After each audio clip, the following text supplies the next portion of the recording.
Shasta and the area surrounding it are part of the Shasta Trinity National Forest.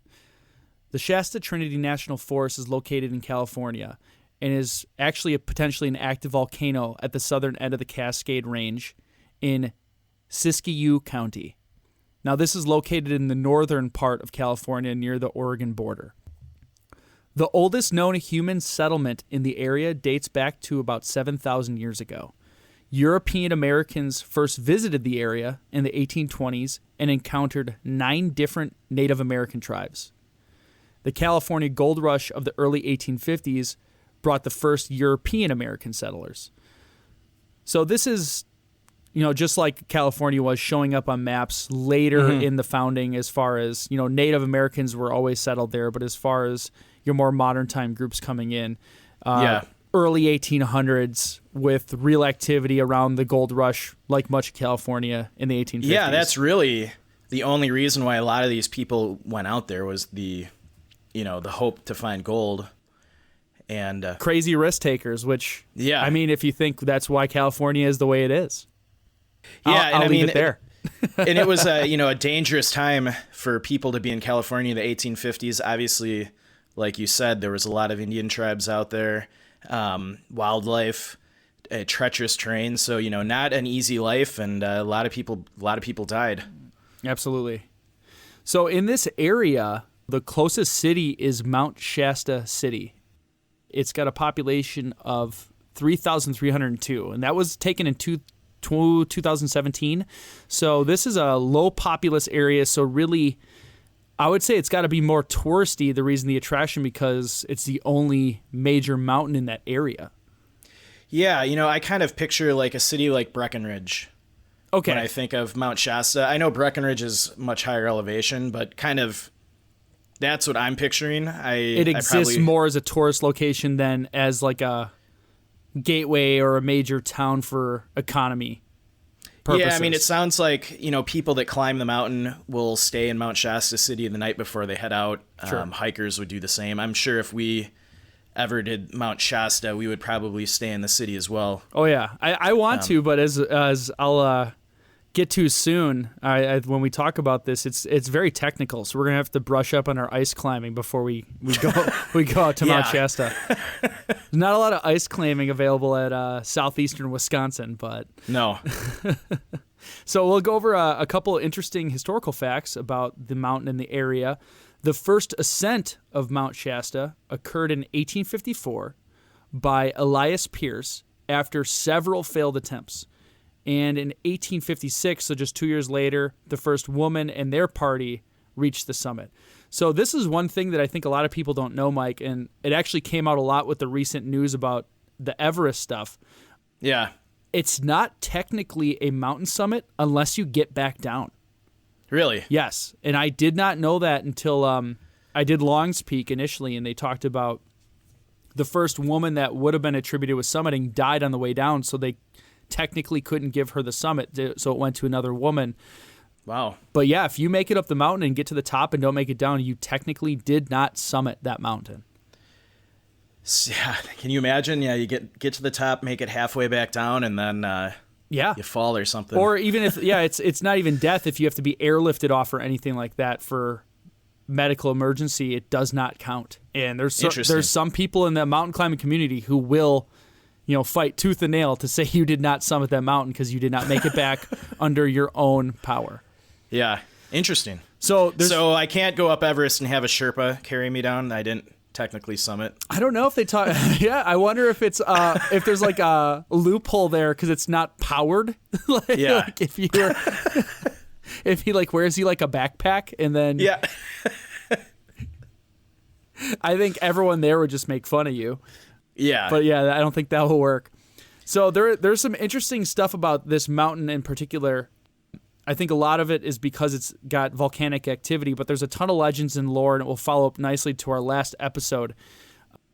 So there's some lore from the Klamath tribes in the area held that Mount Shasta is inhabited by the spirit of the above world, Skell, who descended from heaven to the mountain summit at the request of the Klamath chief.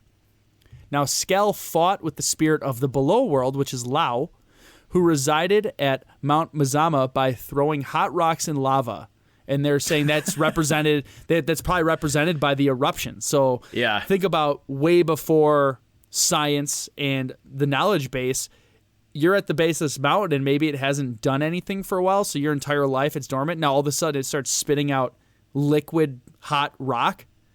They're going to attribute to some crazy whatever. So you have the chief of that tribe calling down a spirit to fight the demon who's shooting lava and rocks out of your mountain. I can't even imagine. It would, you have no basis of science and you just see the earth just spewing stuff out. It's terrifying when you know it's terrifying when you know what's happening. But it makes me think of a really funny thing I saw on the internet, just a comment of like, can you imagine what was going through the mind of the first human to see a sunset?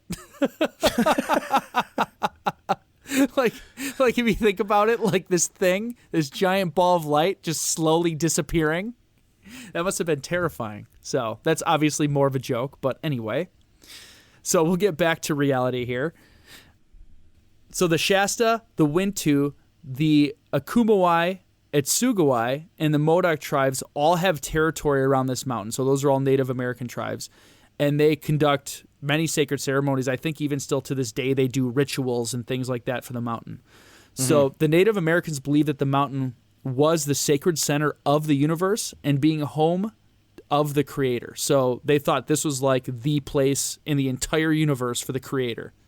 The Wintu tribe even traced their people's origin back to a sacred spring right in that area. So this holds a lot of sacred meaning and ritual to the Native American tribes. Now, here's a neat story that really plays in well to our Alaska Triangle show. So there's the story of the Lemurians. Now, this is a race of higher dimensional beings from the crystal city that is inside the mountain, and the city's name is called Telos. So legend says that the Lemurians originally lived in the ancient continent of Lemuria that was in the North Pacific Ocean many, many thousands of years ago and went to war with Atlantis. So the Lemurians, I'm assuming, were losing this war, so they fled and they hid inside Mount Shasta.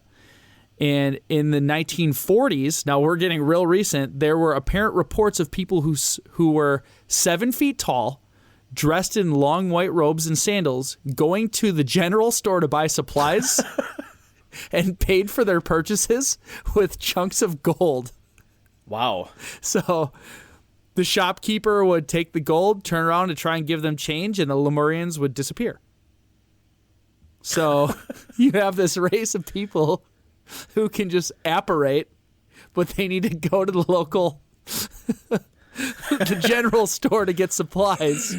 So, and then lastly, some locals believe that the saucer-shaped lenticular clouds that often gather at the summit, and I've actually seen this when I was in Africa, when you have these peaks that don't have a mountain range around them, they get these perfectly disc-shaped lenticular clouds right at the summit. Yeah. Well, they think those are engineered by the Lemurians to camouflage alien cargo ships which are docking at the city of Telos.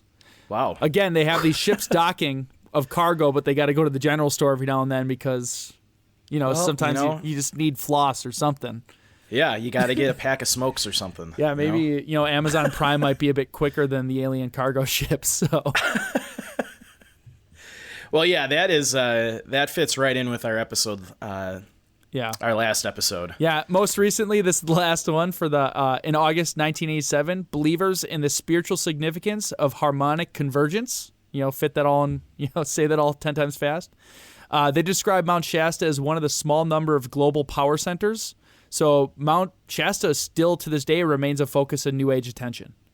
So as early as the late 80s, there's people who still think that has significant power as a landmark and part of the globe. So to summarize all that, there's basically what you're saying, a lot of supernatural things going on in Mount Shasta. Absolutely. And you have you mix in like some of the stories with, you don't know how credible they are, but you have a long history of this having an effect. And I won't get into the other show. You guys have to listen to it if you didn't. But there are those areas, and we talked about that are scientifically proven that have different gravitational fields that have different magnetic effects on the body. So I truly believe there can be things that happen in certain points of the world, and they really believe that this is one of those spots. I don't know if they've done any testing there to confirm that, but there's enough people talking about it and enough kind of weird, unexplainable events that occur that leads you to believe that there's something going on at Mount Shasta. So pretty cool. Some really neat history that dates back thousands and thousands of years. Mm-hmm. So now I'll jump into the climate and things that are more relevant or could be relevant to this case. So climate of Mount Shasta experiences typical mountain weather, which means it can be warm and pleasant at the base. And then when you get up to the summit, it's snowy, below freezing, so completely different climate entirely. It can be subject to random storms that come up out of nowhere, so you have your issues there. One example is the city of Mount Shasta is at 3,500 feet, can be 83 degrees and sunny. Well, the summit's 28 degrees and got wintry weather. Yeah, and that temperature reading was actually from today. Oh, really? Yeah, so it was was 83 and sunny and 28 at the summit. Yep. Just imagine, I think, what's the temperature goes down by how many degrees every 1,000 feet? It's like, I should know this, but so you can imagine that, it's 83 degrees on, 3,500, 28 at the summit. In the winter, it's going to be below zero. Oh, yeah. You're going to have very high winds and treacherousness in the winter. And this is an aggressive mountain, too, because a lot of times, like when you're doing 14ers in Colorado, you're starting at 9,000, sometimes even 10,000 feet. The city's at 3,500. So this is definitely a more aggressive 14er compared to ones that I've ever done. Yeah, and a lot of what I read about the mountain too is, and we talked about this, is because the mountain is kind of isolated, there's no other peaks around it, it's kind of a magnet for weather. Oh, okay. So they're getting a lot of lightning storms. Yeah, you get a lot of crazy weather in the summer, frequent lightning. You can get hurricane force winds above 8,000 feet. Yeah, I was saying they're over 100 miles an hour sometimes at the tree line. Yep. Yeah, I don't care how good your tent is. I mean, if you got a 4-season tent like welded the ground, sure, but 100 mile an hour winds, it's gonna shred the fabric. Yeah, they said after 74 miles per hour, you're not gonna be able to stand. It's gonna destroy any well anchored tent. So your only chance is maybe if you dig a pit and you have your tent down in the pit, you might be able to weather it out. But sure, or like behind boulders or something to act as a really big windbreak. Yeah. Okay. So it's just wild weather, and that adds to the difficulty when people try to climb it. I was gonna say, for experienced climbers, I can see the attraction because it's not a tall mountain, but it's a very difficult one. That's what it seems like. Is like you can on good weather days, I'm sure it's not very difficult for experienced guys, but I mean, you do this with me. I mean, we kind of like going through. It's not a nice fuzzy sunny day. A little bit of difficulty adds to the whole story. It adds to the pageantry of everything.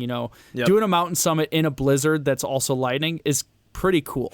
It really is. Like, it's very dangerous to be on the summit, but if you're below summit and you're safe and it's high winds, blizzarding, there's snow lightning going on. It's a really neat experience if you enjoy that type of thing. My wife's a warm weather person. She would hate it, but I really enjoy that. Yeah, and it sounds like you can experience a lot of that on this mountain. So. Oh yeah, that's what it's saying. Well, it's saying the best times to climb are May to mid-July on the south and west sides. So basically, it's saying go in summer. Otherwise, it is possible in winter, but it's incredibly dangerous because it just gets super extreme. You have avalanches, falling ice. Pretty much all the routes get obscured. So, I mean, you have to be highly trained to be doing that. And they're saying, carry avalanche beacons, shovels. You're on, like, Everest-style crampons, snow axes. You have to know what you're doing or you will just die. Yeah, it's not somewhere that beginners should...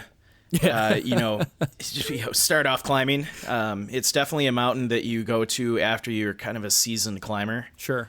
And, do not underestimate the environment on this mountain. That's, the impression I got from everything I read. Well, and that it's just really harkens the point that no two 14ers are alike, because there's some you can just, sandals and shorts. No, I would never wear that. But, I mean, there's some that you can do in a couple hours because of where the starting point is. And this is Yeah. an example of one that's just ridiculous. It'd be very difficult to do. No beginner could do it probably at all unless you had really good guides that were willing to risk their lives with you. But yeah, treacherous mountain. And I think, I don't want to overstate it too much, but I think it plays into the type of people who even attempt it, to set aside like that Carl, and you'll get into this, but Carl wasn't just like a dude on vacation who's like, hey, that's a cool mountain, let's go give it a shot. Yeah. So types of danger outside of everything we just went over, no real big animal danger. Black bears are the biggest thing you're going to run into. Scare them off. Coyotes. Yeah, coyotes. Nothing that's going to really pose a threat to a group of people that are doing a mountain climb.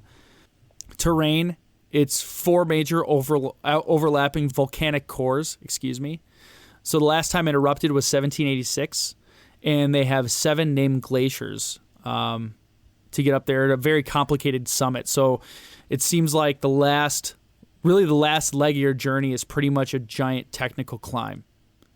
Yeah, and it's on snow and ice, so it's it not only is it you're climbing, but you're adding in that factor of snow and ice, so it makes it more difficult, and it's steep, and depending on what time of the year you're going, you might be dealing with falling ice. Oh, sure. Potential for avalanches. Yeah, even just climbing it, you can get breakaway when you're climbing up the ice face. Yep. So if you have a group of people, that's where that experience comes in. You can't go like underneath each other. You kind of got to go sideways up the mountain so you don't kill the guys below you. And there's a lot of stuff going on there. It takes a lot of brain power as well as willpower.